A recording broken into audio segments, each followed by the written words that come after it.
जो सड़कों पे थी वो नफरत फिर घरों तक पहुंची, हिजाब तक बेटियों तक पहुंची, अब स्कूलों में पहुंच गई। हम तो कह रहे हैं बुलाओ अखिलेश को, मंगाओ पुलिस राज और मार डंडे डंडा इनके जैसे नमूनों को तोड़ा जाए। स्कूल को बंद ना किया जाए, तो स्कूल को सरकार अपने अंडर में ले ले और स्कूल में कोई ऐसा प्रोजेक्ट बना के काम करे जिससे वहां से नफरत शुरू हुई तो वहीं खत्म हो जाए। अखिलेश ही तोड़ेगा इनको। यूपी में एक बचा है जो इनको तोड़ सकता है, ढंग से तोड़ता है, विधानसभा में तोड़ ही रहा है और सही तोड़ेगा, वो है अखिलेश यादव। और उनकी पिताजी के डर से ये रोए संसद में। ये संगीन नाम मर्दों को जो जिनको मर्द बनाने की टैबलेट मनोज तिवारी के पास है उनसे ले नहीं पा रहे हैं, इनको तो हम ऐसा दर्द दिखाएंगे क्यों बताएंगे। यात्रा भी निकलेगी, अब बड़े प्यार से यात्रा निकालेंगे, फिर दिखाते हैं असली भक्त कौन। अरे इनकी मट्टी पलीत हो जाएगी इस बार। उत्तर प्रदेश में बाबा इस बार 2 सीट, गोरखपुर बचाना बस अपनी, बनारस तो हम लेके आ रहे हैं।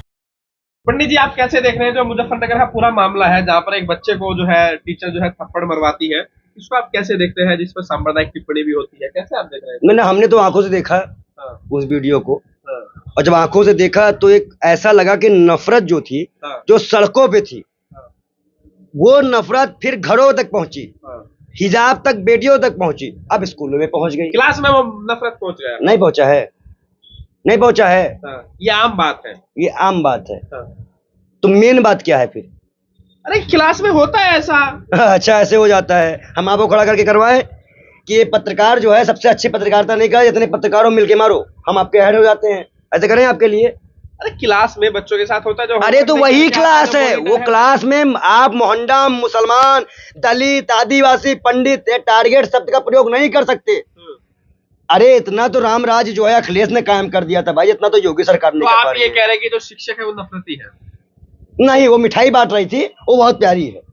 और सुना बताइए, आप लोग अपना एक काम करिए, कभी गांव देहात की भाषा को आप नहीं जानते हैं? अच्छा, आप देहात में नहीं गए? आप गांव देहात गए हैं?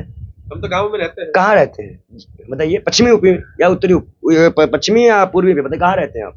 पश्चिमी यूपी में रहते हैं। पश्चिमी यूपी में ना, तो थोड़ा आके आप पूर्वांचल का इलाका देखिए, आपका प्रयागराज, बनारस, सब में देखिए, गाँव ही गाँव है।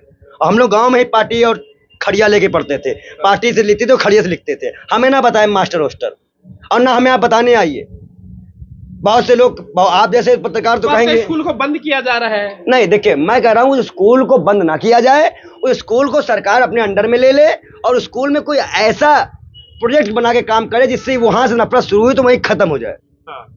तो आप कह रहे स्कूल को सरकारी कर दिया जाए? सरकारी कर दिया जाए, 5 तक 6 तक 8 तक सरकारी कर दिया जाए। शिक्षा के लिए क्या चाहते हैं आप? जेल में डाल दे। क्यों नहीं डालेंगे? जेल में डालेंगे आप। अभी यही टीचर मुंह में शोभा यात्रा नहीं हो पाई, खुश तो बहुत होंगे आप आज। क्यों खुश होंगे भाई?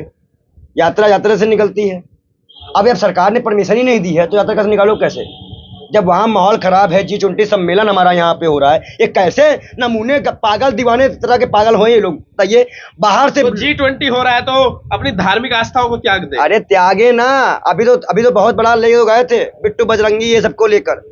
हम तो कह रहे हैं बुलाओ अखिलेश को, मंगाओ पुलिस राज और मार डंडे डंडा इनके जैसे नमूनों को तोड़ा जाए। अखिलेश ही तोड़ेगा इनको। यूपी में एक बचा है जो इनको तोड़ सकता है, ढंग से तोड़ता है, विधानसभा में तोड़ ही रहा है और सही तोड़ेगा, वो है अखिलेश यादव। और उनकी पिताजी के डर से ये रोए संसद में। क्या वजह लग रही है ये यात्रा नहीं हो पाई? भाई हम जैसे लोगों ने और हमारे जाट भाइयों ने जो सहयोग किया, उन जाट भाइयों को हम नमन करते हैं, प्रणाम करते हैं, और उन जाट भाइयों से कहेंगे ऐसे ही देश के आगे लगे हो। इन बेशर्मों को, ये संगीन नाम मर्दों को जो जिनको मर्द बनाने की टैबलेट मनोज तिवारी के पास है उनसे ले नहीं पा रहे हैं, इनको तो हम ऐसा दर्द दिखाएंगे क्यों बताएंगे। यात्रा भी निकलेगी, अब बड़े प्यार से यात्रा निकालेंगे, फिर दिखाते हैं असली भक्त कौन है। कौन सी यात्रा निकलेगी? जो यात्रा नहीं निकलेगी, G20 के बाद यात्रा निकलेगी, हम निकालेंगे। आप लोग जाएंगे? बिल्कुल जाएंगे यात्रा और निकालेंगे। और सुनने में आ रहा है कि हमने यूपी में अखिलेश यादव जी को भी पत्र लिखा है, वो भी पहुंचने की आशंका है कि वो भी इस यात्रा में शामिल हो सकते हैं। अखिलेश यादव जी से भी हम उनके वहां पे लखनऊ उनके आवास पे एक लेटर पहुंचा दिया, उनके ऑफिस पहुंचाया गया। हो सकता है कि इस यात्रा को कई विपक्षी नेता आकर इसको आपसी श्रद्धा की यात्रा बनाएंगे, इन नफरों को छोड़ेंगे। चकमटी पार्टी कह रहा है कि चांद में पहुंच गए, शिव शक्ति पॉइंट रख दिया गया तो वो हो गया। चांद में तो आप पहुंच गए, एक दूसरे पर मूत नहीं रहे हो क्या? ये कैसा भारत है कि दूसरे का एक आदमी को मूत रहा है? टीचर का मारो, ये मोहंडा में है। आप बताओ, मणिपुर में जितने भी पत्रकार दलाल चुप बैठे हैं, अगर उनके बहन बेटियों को ऐसे घुमाया गया होता तो क्या वो चुप बैठ पाते? लेकिन आपको नहीं लग रहा है हिंदू मंदिर जाने से इस तरह से रोका गया? कौन रोक दिया? किसने रोका? शोभा यात्रा किसने रोका? मेरे बाप ने तो रोका नहीं है, सरकार ने रोका ना। जो खट्टर से मिलो, जा मिलो खट्टर से। खट्टर तो हिंदूवादी था ना। अरे इनको तभी वो जूते मारेगा बिट्टू बजरंगी। क्या हाल था? चुनाव खत्म, दोस्ती खत्म, तो अपने रास्ते में, अपने रास्ते को पहचान ही नहीं रहा है। अब बताओ, विश्व हिंदू परिषद को क्या मानते हैं आप? हिंदुत्ववादी संगठन, अगर वो हिंदूवादी संगठन है, हिंदू रक्षक मानते हैं? नहीं, हम इन भारत के संविधान को हिंदू रक्षक संविधान को मानते हैं। और जो संगठन है, अगर वो गरीबों के विवाह शादी में, उनके बच्चों को पढ़ाने में, रोजगार में, मणिपुर में कोई भी जाति समुदाय मामला उस पर आए, आप गाय के नाम पे उठाते हो, गाय का बेच बेच के खा रहे हो।